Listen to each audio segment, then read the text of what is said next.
کہ کیا محرم کا احترام کیا ہے اور کس طرح سے ہمیں کرنا چاہیے۔ بسم اللہ الرحمن الرحیم۔ ان عدت الشہور عند اللہ 12 شہرا، 4 مہینے جو ہے منہا 4 حرم ہے، تو یہ ہے اس کا احترام۔ یعنی یہ پورے اہل ایمان، اہل اسلام کے لیے کیسا ہے نا، کسی ایک فرقے، مخصوص فرقے کے لیے تو یہ ایسا نہیں ہے، یا جس طرح ہمارے اہل تشریح بھائی جو ہے وہ زیادہ بڑھ چڑھ کے اس میں کرتے ہیں۔ اس میں آگے جا کے ہم انشاءاللہ بات کریں گے کہ جو لوگ کھیل کود کو خریدتے ہیں، آج کل جو آ رہا ہے وہ تو خیر بالکل اس میں خلاف ہے، اس لیے میں کہہ رہا ہوں۔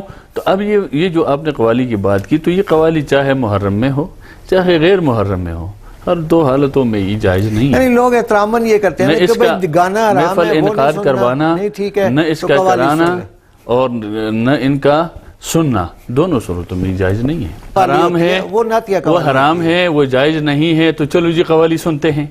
اور یہ دف بجا کے کرتے ہیں، تو دف میں نے آپ کو کہا نا، وہ تو پھر ان سے پوچھے جو بجاتے ہیں نا۔ ہمارے لوگ ہی درباروں پہ جا کے مزار پیچھے ہوتا ہے، آگے بیٹھ کے قوالی لگی ہوئی ہوتی ہے، لوگ بیٹھے ہوئے ہوتے ہیں۔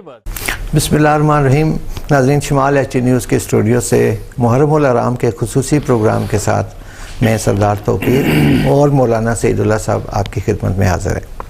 ناظرین، محرم کا جب بھی مہینہ آتا ہے، ہر سال جب محرم کا مہینہ آتا ہے تو اس کا ایک اپنا احترام، ایک اپنی اس کی عزت ہوتی ہے، اور اس میں ماتم کسی یہ نوعیت ہر آدمی پہ، ہر مسلمان جو ہے اس پہ طاری ہوتی ہے۔ ہم سب کوشش کرتے ہیں کہ اس میں زیادہ سے زیادہ احترام کیا جائے محرم الحرام کا، اور جتنے بھی ہم لوگ ہیں اس واقعے کو وہ یاد کر کے ہم اس میں غمزدہ ہو جاتے ہیں۔ تو آج میرا مولانا صاحب سے پہلے تو شکریہ مولانا صاحب، جزاک اللہ کہ آپ نے بھی ٹائم نکالا کہ ہم اس پروگرام میں آ کے بیٹھے ہوئے ہیں۔ یہ سعادت ہمیں حاصل ہوئی ہے کہ اس پروگرام پہ ہم کچھ بولیں۔ تو سر، محرم کا جیسے میں نے انٹرو میں کہا کہ احترام کیا واجب ہے، کیسے واجب ہے، تھوڑا سا، کیونکہ ہمارے جو لوگ ہیں بہت ساری غلط فہمیاں بھی جنم لیتی ہیں، اور لوگ اپنی اپنی طرف سے بھی بعض چیزیں اس میں ایڈ کر دیتے ہیں۔ تو میں چاہوں گا کہ آپ تھوڑا سا اس پہ پہلے بتائیں کہ کیا محرم کا احترام کیا ہے اور کس طرح سے ہمیں کرنا چاہیے۔ بسم اللہ الرحمن الرحیم۔ ان عدت الشہور عند اللہ 12 شہرا فی کتاب اللہ یوم خلق السماوات والارض منہا 4 حرم۔ سردار صاحب، آپ کا شکریہ۔ محرم کا مقدسی مہینہ شروع ہو چکا ہے، اور اس ماہ محرم جب آمد ہوتی ہے تو عجیب سا سما ہوتا ہے۔ اس ماہ محرم کے آنے سے پہلے گورنمنٹ کے ادارے تو وہ بھی چوکنا ہو جاتے ہیں، عوام الناس کے ذہنوں میں عجیب سی ایک فضا بن جاتی ہے۔ جبکہ محرم الحرام کا جو مہینہ ہے، اس کے بارے میں قرآن میں اللہ پاک نے ارشاد فرمایا کہ اس مہینوں کا پیدا کرنے والا اللہ فرماتے ہیں میں ہوں، اور یہ مہینے ہیں 12، 12 صحیح 12 مہینے سال کے ہیں، اور اسلامی سال جو ہے ہجری سال، وہ ابتدا ان کی محرم سے ہوتی ہے۔ اور پھر فرمایا کہ ان 12 مہینوں میں 4 مہینے جو ہے منہا 4 حرم، ان میں 4 مہینے حرمت کے ہیں، احترام کے ہیں، عظمت کے ہیں، محترم ہے۔ مطلب تو یہ جو احترام کا جو معنی ہے یا احترام ہے ان مہینوں کا، وہ یہ نہیں کہ اسلام آنے کے بعد یا کربلا کے بعد، بلکہ پہلے سے اس کو اللہ نے محترم بنایا تھا۔ اور ان 4 مہینوں میں سے ایک رجب ہے، ذی قعدہ ہے، اور ایک یہ تو یہ واقعہ جو ہے کربلا کا، یہ تو بعد میں بہت بات، یہ تو 61 ہجری میں، یہ تو بہت بعد ہوا ہے۔ یہ تو پہلے یعنی زمانے جاہلیت میں جو مشرکین تھے نا، وہ بھی اس کی حرمت کا لحاظ کرتے تھے، اس مہینے کی، یعنی جنگ و جدل، قتال، لڑائیاں کرنا، اس قسم کی چیزوں سے وہ کتنی دشمنی آتی ان کی، لیکن اس میں وہ پرہیز کرتے تھے۔ پہلے کیا وجہ تھی کہ اللہ تعالیٰ نے اس کی 4 مہینے کو اللہ پاک نے جیسے ایک عظمت بخشی ہے رمضان المبارک کو، اس کے اپنا جگہ پر ایک مقام ہے، وہ تو چلے روزے آگے، اسی طرح ذی الحج ہے، ذی الحج ہے تو یہ بات ہے، ذی الحج ہے تو ذی الحج کے اندر بھی اللہ پاک نے وہ جو 10 دن ہے اس کی قسمیں اٹھا کر فرمایا وہ بھی بڑے محترم دن ہیں۔ اسی طرح محرم کو ایک عظمت بخشی ہے۔ اب یہ عظمت تو پہلے سے موجود ہے. یہ حضور اکرم صلی اللہ علیہ وسلم جب تشریف لائے تو آپ بھی احترام کرتے رکھے تھے. بالکل اس میں اس قسم کی چیزیں نہیں کرنی ہیں. پھر اس محرم کو 61 ہجری میں جب کربلا کا واقعہ پیش آیا اور 1 تاریخ کو حضرت عمر کی رضی اللہ عنہ کی شہادت ہوئی اور 10 کو حضرت حسین رضی اللہ تعالی عنہ بمام خاندان ان کی جب شہادتیں ہوئی تو ان سے یعنی اس مہینے کو 4 چاند لگ گئے. اس کی عظمت میں اور اضافہ ہوا, اس کے احترام میں اور اضافہ ہوا. تو یہ تو شروع سے مقدس اور محترم رہا ہے. ہم سب کو جو کلمہ گو مسلمان ہیں ان کا احترام کرنا چاہیے, تعظیم کرنا چاہیے ہر حوالے سے اس مہینے کی. اور تعظیم کیا ہے, احترام کیا ہے, وہ اس طریقے پہ کرنا چاہیے جو اللہ اور اس کے رسول نے بتایا ہے کہ اس کے مطابق ہو. جیسے نبی علیہ السلام نے فرمایا یہ ماہ مبارک جو ہے یہ قربانی, ایثار, ہمدردی, صبر, برداشت, ان چیزوں کا تو اس کا مظاہرہ ہمیں کرنا چاہیے اس میں. اور جس طرح اس دور میں حالانکہ کفر اور اسلام کے جو جنگ تھے, قتل و قتال, وہ بھی اس میں روک دیے جاتے تھے اور موقوف کر دیے جاتے تھے. تو اگر وہاں پر وہ موقوف کرتے تو آپس کے جو اختلافات وغیرہ اس میں بھی ہمیں احتیاط ہر حوالے سے کرنا چاہیے. تو یہ ہے اس کا احترام. یعنی یہ پورے اہل ایمان, اہل اسلام کے لیے کیسا ہے نا, کسی ایک فرقے, مخصوص فرقے کے لیے تو یہ ایسا نہیں ہے. یا جس طرح ہمارے اہل تشیع بھائی جو ہے وہ زیادہ بڑھ چڑھ کے اس میں کرتے ہیں, اس میں آگے جا کے ہم انشاءاللہ بات کریں گے. یہ تو یہ سب مسلمانوں کے لیے کربلا کا واقعہ یعنی ایسا واقعہ ہے جو کہ سارے مسلمانوں کے لیے ہے. اور بڑا غمزدہ دردناک سانحہ ہے جس کی ہم ابھی بھی یاد کرتے ہیں. تو اس کے احترام جیسے آپ نے بہت کچھ بتایا. اچھا, عام لوگ میں نے یہ بھی دیکھا ہے کہ جب رمضان آ جاتا ہے یا یہ محرم کے یا اس طرح سازل آ جاتا ہے, لوگ قوالیوں کی طرف زیادہ چلے جاتے ہیں. عام لوگوں میں میوزک شیوزک یہ سب کچھ سنے, لیکن جب ایسا معاملہ ہے تو کیا قوالی کہاں تک جائز ہے, کون سی قوالی جائز ہے؟ تھوڑا کیونکہ اس کے احترام ساتھ لنک ہے اس چیز کا نا, تو اس لیے میں آپ سے میں ایک آیت پڑھتا ہوں قرآن مجید کی. اللہ تبارک و تعالیٰ ارشاد فرماتے ہو من الناس من یشتری لہو الحدیث لیضل عن سبیل اللہ ویتخذھا ہزوا اولئک لہم عذاب مہین. اس آیت مبارکہ میں اللہ پاک نے فرمایا کہ جو لوگ کھیل کود کو خریدتے ہیں, کھیل کود کو خریدتے ہیں, کھیلنے والی باتوں کو یعنی نا, اچھا کھیلنے والی باتوں کو, اس میں یہ موسیقی وغیرہ, لہو الحدیث کی تفسیر آگے میں بتا رہا ہوں. کھیلنے کی باتوں کو, اس قسم کی چیزوں کو خریدتے ہیں. وَيَتَّخِذَهَا لِيُضِلَّ عَن سَبِيلِ اللَّهِ, اس لیے کہ گمراہ کر دے لوگوں کو اس کے ذریعے اللہ کے راستے سے. وَيَتَّخِذَهَا هُزُوًا, اور اس کا مذاق اڑاتے ہیں وہ, یعنی اللہ کے دین, اللہ کے قرآن کو. تو اولئک لہم عذاب مہین, اس کے لیے ذلت کا عذاب ہے. یہ تو اللہ نے واحد بتائی. ذرا اور آسان الفاظ میں اگر اب آسان کرتا ہوں میں. اب یہ جو آیات مبارکہ ہے اس میں لفظ ہے لہو الحدیث. اچھا, اور اس لہو الحدیث میں اکثر مفسرین نے مراد لیا ہے کہ اس میں موسیقی, مزامیر اور اس کے آلات اور ان کے تمام چیزیں, چاہے اس کا تعلق قوالی کے ساتھ ہے یا غیر قوالی کے ساتھ ہے, یہ سارے اس میں داخل ہے. کیوں؟ یہ پس منظر میں جس کے اتری ہے یہ آیات, نظر بن حارث نام ہے اس کا. اور وہ کیا کرتے تھے کہ حضور اکرم صلی اللہ علیہ وسلم چونکہ قرآن بیان کرتے تھے, قرآن کی آیات اللہ کی وحی بیان کرتے تھے لوگوں کو, تو انہوں نے دیکھا لوگ یہاں جمع ہوتے ہیں. انہوں نے ملک شام وغیرہ کے سفر کرتے تھے وہ تجارت کے, تو وہاں سے کچھ ناول وغیرہ اس قسم کی جھوٹی کہانیاں جو افسانے ہوتے ہیں وہ لا کر اور اس طرح ٹولہ بنا کر اور اس میں باقاعدہ موسیقی کے انداز میں یہ چیزیں شروع کی انہوں نے قرآن کے مقابلے میں, تھا کہ لوگ وہاں سے اٹھ کر یہاں آ جائیں. تو اللہ پاک نے یہ آیت اتاری اس کے بارے میں کہ یہ سراسر ناجائز ہے, حرام ہے, غلط ہے, اس لیے کہ لیضل عن سبیل اللہ, یہ لوگ قرآن سے روکتے ہیں اور اس کا مذاق اڑانے کی چکر میں وہاں پر یہ ٹولے شولے لگائے. اچھا, ان سے اس کے مقابلے اب مفسرین فرماتے ہیں کہ اس میں ہر موسیقی کا آلہ, ہر موسیقی کا پروگرام, ہر موسیقی کا مجلس وہ داخل ہے اس میں. آپ نے بات کی قوالی کی, تو مفسرین فرماتے ہیں کہ قوالی بھی اس میں داخل ہے کچھ شرائط کے ساتھ. اگر قوالی موسیقی کے ساتھ ہے, موسیقی کے آلات جو بھی ہے یہ سارے اس میں داخل ہیں, تو بھی وہ پھر اس میں داخل ہے, اس کا سننا اور پڑھنا اور کہنا یہ گانا جائز نہیں.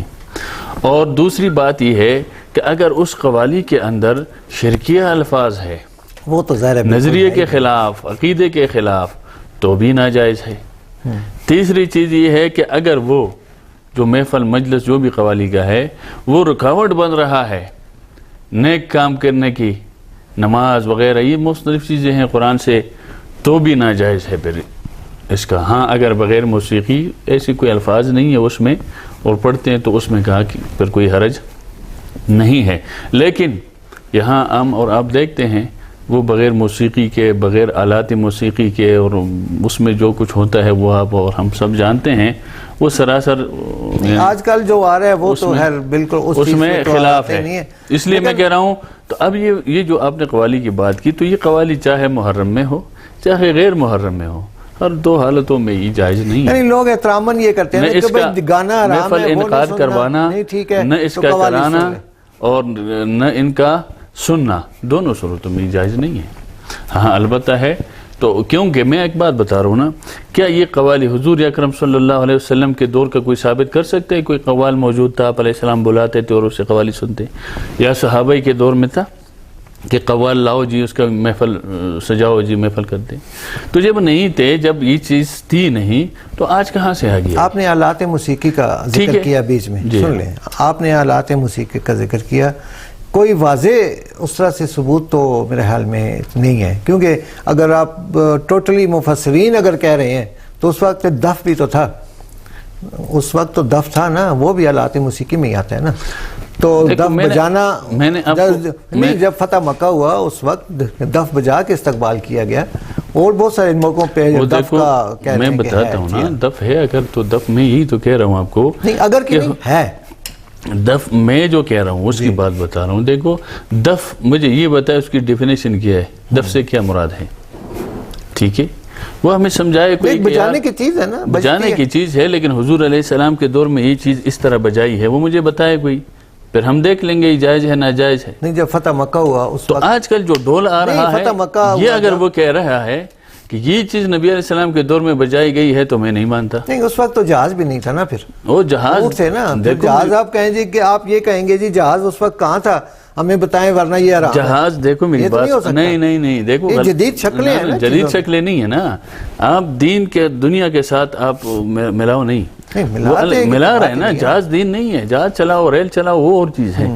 یہ جو ہے لوگ اس لیے سنتے ہیں قوالی اور یہ چیزیں کہ یار گانے اور موسیقی سننا حرام ہے، وہ حرام ہے، وہ جائز نہیں ہے، تو چلو جی قوالی سنتے ہیں. کیوں یہ جائز ہے؟ جس میں حمد و ثنا بیان کی جا رہی ہے. سنو نا، حمد و ثنا تو میں نے کہا آپ کو نا، حمد و ثنا اگر بیان کرتے جیسے نعت حمد پڑھتے ہیں ہم تو کہتے ہیں جائز ہے. لیکن تو دف کے ساتھ آپ لوگ پڑھتے ہیں. میں کہہ رہا ہوں نا، نہیں پڑھتے، کس نے پڑھا ہے؟ جو پڑھتے ہیں میں تو کہتا ہوں نا، سب کچھ ہو رہا ہے. جو پڑھتے ہیں اس کا مطلب یہ نہیں ہے کہ جو پڑھتے ہیں تو اس سے وہ چیز جائز ہے. اگر وہ دف بجا کے کرتے ہیں تو دف میں نے آپ کو کہا نا، وہ تو پھر ان سے پوچھے جو بجاتے ہیں نا، میں تو نہیں بجاتا. یہ میں کہہ رہا ہوں کہ دف ہے کیا، دف کی ڈیفینیشن قرار نہ دینا کیا، یعنی حرام قرار. میں اس لیے میں اس کو، یہ جو اب موجودہ دور کے اندر جو صورت ہے اس کی میں بات کر رہا ہوں. اس کی میں نے اس لیے تو میں آپ سے پوچھ رہا ہوں کہ وہ جو دف تھا، بجایا گیا ہے، جو بھی تھا وہ مجھے بتائیں، پھر اس پر بات آدمی کرے. اگر میں آج کل کے جو ڈول جسے ہم کہتے ہیں، ویڈیو کیمرے نہیں، اسی ڈول کو میں وہ دف کا نام دے دوں اور کہوں یہ جائز ہے، تو میں تو اس کو جائز نہیں مانتا. یہ تو نہیں تھا ادھر. اس لیے میں یہ بات آپ کو سمجھا رہا ہوں کہ بھائی اس کو دف کہنا، جیسے آپ نے جہاز کی مثال دی، اور چیز ہے، اس کو دف میں نہیں کہہ سکتا. نہیں یہ دف ہے، نہیں یہ جائز ہے. یہ ناظرین اس لیے ذرا تھوڑی سی اس میں آگے ہم اب حضور علیہ السلام، ایک منٹ بات کر لوں کہ وضاحت اس لیے زیادہ میں کر رہا ہوں کہ عام لوگوں کی سمجھ میں یہ بات آ جائے. ہم یہاں بیٹھتے ہیں، پروگرام کرتے ہیں، اسی لیے کرتے ہیں، بحث و مباحثہ، بعض دفعہ ہم بہت یعنی تلخ بھی ہو جاتے ہیں بات پہ، لیکن وہ صرف اس لیے ہوتا ہے کہ عام عوام کی سمجھ میں وہ بات اچھی طرح سے آ جائے، تاکہ جو سوالات میں کر رہا ہوں یا آپ کر رہے ہیں وہ لوگوں کے ذہن میں بھی ہوتے ہیں نا، تاکہ وہ سوال کلیئر ہو جائیں ان کو. جی تو آپ بات کریں. پھر اس میں آپ کو بتاؤں نا، حضرت عمر بن عبدالعزیز خلیفہ گزرا ہے، مسلمانوں کے بہت بڑے خلیفہ گزرے ہیں، بڑے اللہ والے تھے. انہوں نے اپنے بچوں کو کسی استاد کے پاس چھوڑا، اور استاد کے پاس چھوڑ کر انہوں نے کچھ نصیحت کی اس استاد کو. اس نے کہا جی میں تو آپ کو پتہ ہے خلیفہ ہوں، غلام، نوکر، چاکر کوئی بھی ہو وہ اس کی خدمت، لیکن نہیں، آپ نے اس کی تربیت کرنا ہے، اور تربیت میں سب سے پہلا کام یہ کرنا ہے کہ اس کو لہو لعب اور موسیقی اور ان چیزوں سے دور رکھنا ہے۔ کیوں؟ کہ کہتے یہی سے شیطان کی ابتدا ہوتی ہے اور اس کا انجام پھر اللہ کی ناراضگی ہوتی ہے۔ تو ان سے بڑھ کر ہم تو نہیں ہے نا، وہ خلیفہ تھا، اس کے پاس صحابہ کے دور کے قریب تھا، تو انہوں نے صحابہ کا دور دیکھا تھا، تو وہ اگر اس کو ناجائز سمجھتے تھے تو اس کا مطلب یہ چیز جائز نہیں تھی نا۔ تو پھر یہ ہمارے لوگ ہی درباروں پہ جا کے مزار پیچھے ہوتا ہے، آگے بیٹھ کے قوالی لگی ہوئی ہوتی ہے، لوگ بیٹھے ہوئے ہوتے ہیں، یہ بات ہے نا، وہ پھر وہ اس کو آپ کیا کہیں گے؟ وہ پھر جائز اس کو قرار دیتے ہیں؟ یہ بات ہے نا، میں آپ کو بتاؤں ابھی سردار صاحب اس کی مثال یوں سمجھو کہ اب مسجد میں جاتے ہیں، ٹھیک ہے، اور مسجد میں قبلہ اس طرف ہے، لیکن آپ دیکھتے ہیں کہ لوگ اس طرف منہ کر کے نماز پڑھتے ہیں، اور آپ آ کر یہاں کہے کہ جناب میں فلاں مسجد میں گیا تھا یا فلاں علاقے کے لوگ جو ہے اس طرف پڑھتے ہیں، تو کیا وہ جائز ہے؟ تو اس کے کرنے سے جائز نہیں ہوتی چیز کے لیے آپ نے اصل دیکھنا ہے، اور اصل قرآن و حدیث کے اندر آپ نے دیکھنا ہے۔ ان لوگوں کو نہیں پتا کہ بھائی یہ اور بھی مزار ہے پیچھے کوئی، اب میں اس طرف آ رہا ہوں، سب سے پہلے تو مزار کی کانسیپٹ ہی نہیں ہے شریعت میں، ٹھیک ہے، منع فرمایا گیا ہے۔ ہاں بس قبرستان ہے، ٹھیک ہے، آپ جائیں وہاں دعا کریں ان کے لیے، اللہ سے مغفرت کی دعا ان کے لیے کرے، واپس آ جائیں۔ قرآن میں ہے نا کہ مردہ لوگ آپ کی بات نہیں سنتے، وہ سنتے یا نہیں سنتے، آپ ان کو سنانے کے لیے نہیں جاتے نا، آپ تو اللہ کو سنانے جاتے ہیں۔ بات کر رہا ہوں نا کہ ٹھیک ہے، وہ اپنی جگہ پر ہے، وہ سنائے اللہ نہ سنائے وہ اللہ جانے، وہ مردے جانے۔ میں جو بات کر رہا ہوں کہ آپ جب جاتے ہیں وہاں، آپ اللہ کو سنانے کے لیے جاتے ہیں، اللہم اغفر لحینا ومیتنا، اللہم اغفر لجمیع المؤمنین والمؤمنات، اللہ اس کو بخش دے، یہ اس حد تک۔ اس سے آگے وہاں بلڈنگ بنانا، کمرے بنانا، زیب و زینت کر دینا، یہ ساری یہ تو اسلام میں ہے ہی نہیں سرے سے۔ یہ جب نہیں ہے تو بعد میں وہاں پر جا کر گانے بجانا، قوالی کرنا، اور پھر یہ ساری چیزیں، اور میں کہوں سنو، میں کہوں یا آپ کہے کہ جی وہاں جو ہوتا ہے تو وہ یہ، تو پھر ان سے آدمی پوچھے کہ بھائی وہ جائز، اگر وہ جائز سمجھتے تو ہم پوچھیں گے بھائی بتاؤ یہ قرآن میں ہے، حدیث میں ہے، نبی علیہ السلام نے کیا، صحابہ نے کیا، تابعین نے کیا، بتائے ہمیں۔ اس لیے میں کہہ رہا ہوں کہ وہ ایک کاروباری مراکز ہوتے سردار صاحب، وہ چیز بنا کے اس پر آپ کو بھی پتہ ہے، مجھے بھی پتہ ہے، پھر وہاں بکسے لگ جاتے ہیں، اور پھر ایک سلسلہ شروع ہو جاتا ہے، مجاور بیٹھ جاتے ہیں، اور پھر آگے پھر وہاں پہ چرچ شروع ہو جاتی ہے، وہ کہتے ہیں کون سی بوٹی ہے وہ، پھر آپ زیادہ جانتے کہ آپ جاتے رہتے ہیں، اکثر جاتے ہیں، نہیں بوٹی ہے جی اس کو۔ تو یہ چیز میں نے کہا نا، جب شروع میں ایک چیز ہی نہیں ہے تو بعد میں اس وہاں جو بھی عمل ہے وہ سب دین کے ساتھ اس کا کوئی تعلق نہیں ہے۔ اس میں آپ مجھے بتائیں نا کہ میں آیا ٹھیک ہوں کہ قبر کے اوپر بلڈنگ بنانا، مجاور بن کے بیٹھنا، یہ سب منع فرمایا؟ منع میں بتایا نا آپ کو، نبی علیہ السلام نے تو بنا، بلکہ آپ نے اپنے قبر کے بارے میں بھی فرمایا تھا کہ سابق انبیاء کی طرح مجھے پوجنا نہ کرو۔ پھر وہ تو ہم جنت البقیع میں دیکھتے ہیں نا، ساری کتنے بڑے بڑے صحابہ کی ہیں، وہی کہہ رہا ہوں نا، لیکن بالکل ہمارے لیے دین تو ادھر سے ملا ہے نا، ہم نے تو ادھر دیکھنا ہے، ہم نے تو آج کے مزار کو نہیں دیکھنا ہے نا کہ عبداللہ شاہ غازی مزار جو لوگ یار کتنے خوبصورت بنائے ہیں، یہ ہوئے، اس کو دیکھ کر ہم یہ سمجھے کہ نہیں، دین ہم نے یہاں دیکھنا۔ ہاں اس چیز کو لے کر قرآن و حدیث کے سامنے لا کر کھڑا کرنا ہے کہ قرآن و حدیث اس بارے میں کیا کہتے ہیں۔ اگر قرآن و حدیث کہتے جائز ہے تو ہم کہیں گے جائز ہے، اگر قرآن و حدیث کہتے نہیں بھائی تو ہم کہیں گے جتنا خوبصورت ہو بھائی، اس کا دین سے تعلق نہیں ہے۔ یہ جو بات آپ کر رہے ہیں تو یہ ہمارے جتنے پاکستان کے جو علماء اکرام ہیں جی یہ بات ظاہر ہے ان کو بھی تو پتہ ہوگا نا۔ بالکل۔ تو اس سلسلے میں نے نہیں دیکھا آج تک کہ انہوں نے کسی اس طرح سے کوئی بات کی ہو، کوئی اس کو یار ہٹاؤ یہاں سے مزار یہ ختم کرو۔ اصل میں آپ کو بات بتاؤں نا، یہ بات میں نے آج تک نہیں سنی نہیں ہوگی آپ کو، لیکن میں آپ کو ایک بات بتاؤں، نہ سنیے نہ دیکھیے۔ دیکھیے کہ ہر آدمی کی اپنی ایک بساط اور ایک استطاعت اور ایک دائرہ اختیار ہوتا ہے، اس کے اندر رہتے ہوئے وہ کام کرتے ہیں۔ تو علماء کرام جو ہے ان کی جتنی دسترس ہے، جتنا اختیار ہے، اس کے اندر تو وہ کام کرتے ہیں۔ مثال میں اپنا دیتا ہوں، میری مسجد ہے، میری مسجد کے اندر جتنا ہے وہ اس اختیار اللہ نے دیا ہے مجھے، تو اس کے اندر میرا جتنا ہو سکتا ہے میں ان چیزوں پہ بولتا بھی ہو، قرآن کی درس و تدریس میں، حدیث کی درس میں، ہر جگہ۔ تو جہاں ہمیں موقع میں، جیسے یہاں ہیں ہم موقع کہتے ہیں، بات کرتے ہیں، تو اس حد تک تو یہ بات کرتے ہیں۔ جو چیز دائرہ اختیار سے باہر ہے وہ پھر وہاں کسی اور کا اختیار اس میں آ جاتا ہے، پھر اس کے اختیار میں وہ چیزیں آتی ہیں، تو پھر وہاں پر پھر اس کو چاہیے کہ وہ اپنا اختیار استعمال کرے کہ بھائی جو چیز جائز ہے جو ناجائز ہے، اس کا میرا کہنے کا مطلب یہ ہے کہ پھر وہ گورنمنٹ آف پاکستان کے اختیار میں آتے ہیں، پھر حکومت وقت کو چاہیے کہ کون سی چیز دین کے مطابق ہے کون سی نہیں ہے، تو حکومت تو آپ کو مجھے سب کو پتہ ہے کہ یہ تو جو کچھ ہو رہا ہے یہ اس کی سرپرستی میں ہو رہے ہیں، وہ تو ابراہیمی معاہدہ بھی نہیں ہے تو حکومت جا کے بس بات یہی میں کہہ رہا ہوں نا کہ آپ نے اپنے دائرہ اختیار کے اندر رہتے ہوئے جو کر سکتے ہیں آپ اتنے کا مکلف ہے بس۔ اس دن میں دیکھ رہا تھا تو بڑا عجیب سا ایک رزلٹ جو ہے نا اس کے ذمہ دار ہم نہیں ہیں، ہم تبلیغ کے ذمہ دار ہے، اللہ کے نزدیک جواب دہ ہے۔ اللہ ہم سے نہیں پوچھے گا کہ بھئی فلاں مزار پہ کام ہو رہا تھا آپ نے بند کیوں نہیں کیا، یا وہ لوگ ہدایت پر کیوں نہیں آئے، ہاں یہ پوچھے گا اللہ، پوچھے گا نا آپ نے روکا ہے اس کو، ہاں یہ پوچھے گا کہ آپ نے اس بارے میں بتایا ہے کہ یہ چیز غلط ہے یہ صحیح ہے، جتنا آپ کا اختیار دیا تھا اتنا، تو اس کا ہم جواب دیں ہے، وہ ہم اللہ کو جواب دیں گے۔ چلیں اللہ آپ سے بھی پوچھے گا، بالکل پوچھے گا، جتنا ہمارا دائرہ اختیار ہے اس میں ہم کام کریں۔ نذیر احمد قریشی صاحب نے ایک بیان دیا ہے ممبر پہ بیٹھ کے، نذیر احمد قریشی ہیں، یہ میرے خیال میں انیف قریشی کے بھائی، اچھا مفتی نذیر قریشی صاحب، جی انہوں نے کہا جی کہ جس طرح کرونا میں آپ لوگوں نے پارکس وغیرہ اور یہ سیرگاہیں اور جس طرح یہ بند کر دیا تھا، اس طرح محرم میں بھی ان کو بند کر دیں، یہ انہوں نے کہا جی میرا مطالبہ ہے اس پہ، مجھے تو سمجھ نہیں آئی، میں نے کہا چلیں آپ سے پوچھ لوں گا کہ بھئی وہ اس کے پیچھے ان کی کیا بات ہے، یا یہ کیا پاسبل ہے، یا کس طرح سے یہ ہے۔ اب یہ تو ان سے پوچھ سکتے ہیں آپ کہ بھئی یا اس نے یہ بات کہی ہے کس کانسیپٹ میں کیوں کہی ہے، کس پس منظر میں کہی ہے کہ اس کو بند کرو اس کو بند کرو، حالانکہ محرم جیسے عام مہینے ہیں، عام اوقات ہم گزار رہے ہیں، رمضان وغیرہ یہ دیگر، تو ایسے ہی محرم کا مہینہ ہے یہ بھی گزر جائے گا، اب اس میں پارک بند کرو یا مطلب یہ کہتے پارک بند کرو، ایک دوسرا فرقہ ہے وہ کہتے بازار بند کرو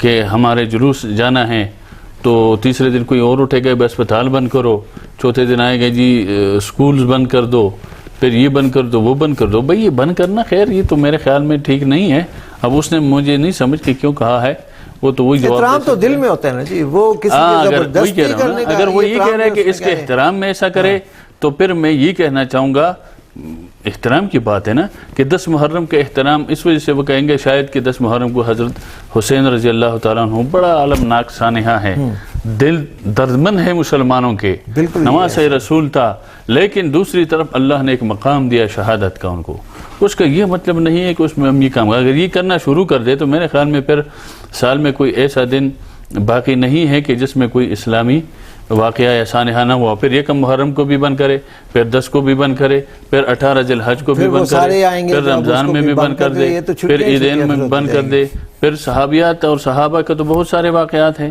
تو میرے خیال میں اس کے ساتھ تو اس کا تعلق نہیں ہے، ہاں البتہ احترام جو ہے وہ دل میں بالکل ان کے لیے ہونا چاہیے کہ یہ جو سانحہ ہوا تھا زیادتی تھی، ایک طرف بہت ظلم ہوا ہے، لیکن دوسری طرف اگر دیکھیں کہ روڈ بند کرو، راستہ بند کر دو اور فلاں بند کر دو، اور یہ اس کو سلام عقیدت پیش کرے، اس کو خراج تحسین پیش کرے کہ انہوں نے ایک بہت بڑا مقام حاصل کیا ہے، حضرت حسین ابن علی رضی اللہ تعالیٰ عنہ اور اس کے ساتھ دیگر صحابہ اور خاندان نے، تو ایسوں کو تو سلام پیش کیا جاتا ہے، نہیں یہ کہ پیٹا جائے آدمی، کیونکہ ہمارا شریعت ہمیں یہی حکم دیتا ہے کہ بھائی جس کو جو انعام ملتا ہے تو ہم کیا کرتے، روتے۔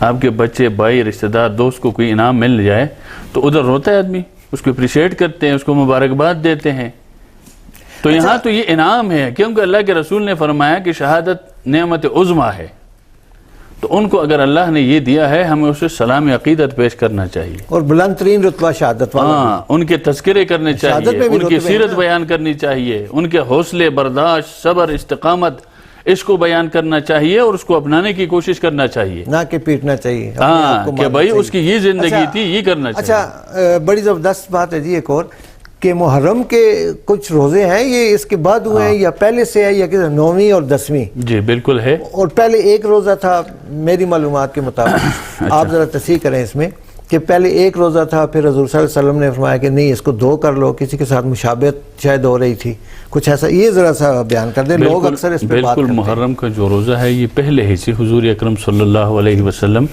اس کو رکھتے تھے، پھر آپ علیہ السلام نے جب مکہ سے مدینہ ہجرت فرمائی تو ہجرت کے بعد حضور اکرم صلی اللہ علیہ وسلم پھر بھی رکھتے تھے، صحیح.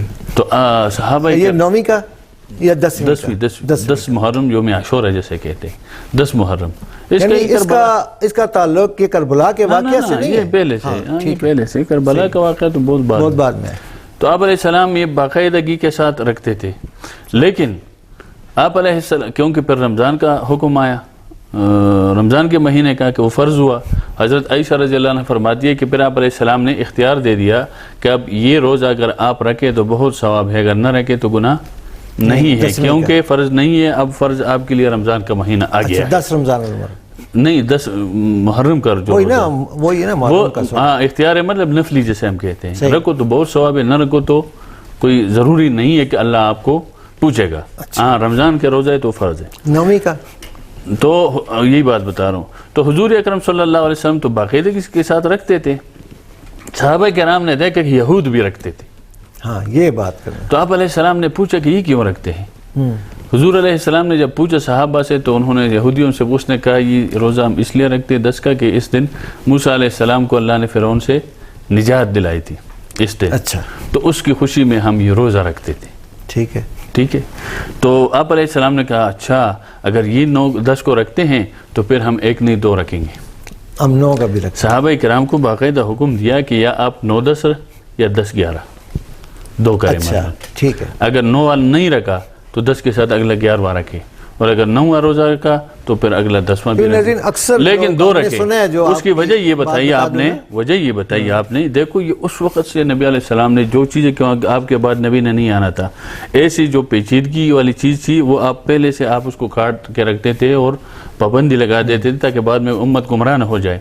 تو آپ علیہ السلام نے فرمایا اس کی وجہ یہ ہے کہ وہ بھی رکھتے ہیں ہم رکھتے ہیں تو اس کی مشابہت نہ ہو یہودیوں کے ساتھ مسلمانوں کی. من تشبہ بقوم فہو منہم, جو حدیث آپ نے فرمائی کہ کسی قوم کے ساتھ جو بھی مشابہت اختیار کرے گا وہ انہی میں سے ہے. تو اس سے بچنے کے لیے وہ 1 ہم 2 رکھیں گے. تو وہی مشابہت ہر چیز میں ہے, روزے میں نہیں ہے. آج بھی ہمیں دیکھنا چاہیے کہ کون سے لوگ, کون سے گمراہ فرقے, کون سے باطل لوگ, باطل فرقے کیا کچھ کرتے ہیں. ہمیں اس کی نقالی نہیں کرنی چاہیے, ان کی طرف نہیں جانا چاہیے, اس لیے کہ آپ علیہ السلام کی یہ اصول, یہ حدیث ہے کہ جو جس قوم کے ساتھ مشابہت اختیار کرے گا اسی میں سے ہے, تو پھر اس میں سے وہ اٹھے گا, اسی میں سے شمار ہوگا. تو آج بھی ہمیں دیکھنا ہے کہ بھئی اگر ہم شہادت کو نعمت عظمیٰ سمجھتے ہیں تو ہمیں سینہ نہیں پیٹنا چاہیے, ہمیں گلی نہیں بند کرنا چاہیے, انشاءاللہ میرا پروگرام ہے جی کہ ہمیں یہ چیزیں نہیں کرنی چاہیے. یہ اہل تشیع کے کوئی جو عالم ہیں ان کو ہم بلائیں یہاں پہ, اور ان کے لیے ہم ضرور یہ پلیٹ فارم ہے وہ آئیں یہاں پہ, ہم ان سے سوال جواب کریں گے تاکہ لوگوں کے لیے آسانی ہو. 9ویں 10ویں کا روزہ جو ہے اس کا بہت سے لوگ یہی سمجھتے تھے کہ اس کا کربلا واقعے کے ساتھ اس کا تعلق ہے اور اس میں رکھتے ہیں. یہ اس کے ساتھ کوئی تعلق نہیں ہے, یہ پہلے سے بہت بڑا ثواب ہے ان کا, بڑے فضائل بیان. جی محرم الحرام کے خصوصی پروگرام کے ساتھ ہم حاضر ہوئے تھے. انشاءاللہ یہ پروگرام ہم اس کو کنٹینیو کریں گے یہ محرم میں انشاءاللہ جی. تو جو بھی سوالات وغیرہ ہوئے اور اہل تشیع کے جو عالم ہیں ان سے ہم ریکویسٹ کرتے ہیں جو بھی آنا چاہیں یہاں پہ وہ یہاں پہ آ سکتے ہیں اور اپنا بیان کر سکتے ہیں. اگلے پروگرام تک کے لیے مجھے اور مولانا سعید اللہ صاحب کو اجازت دیجیے. خدا حافظ.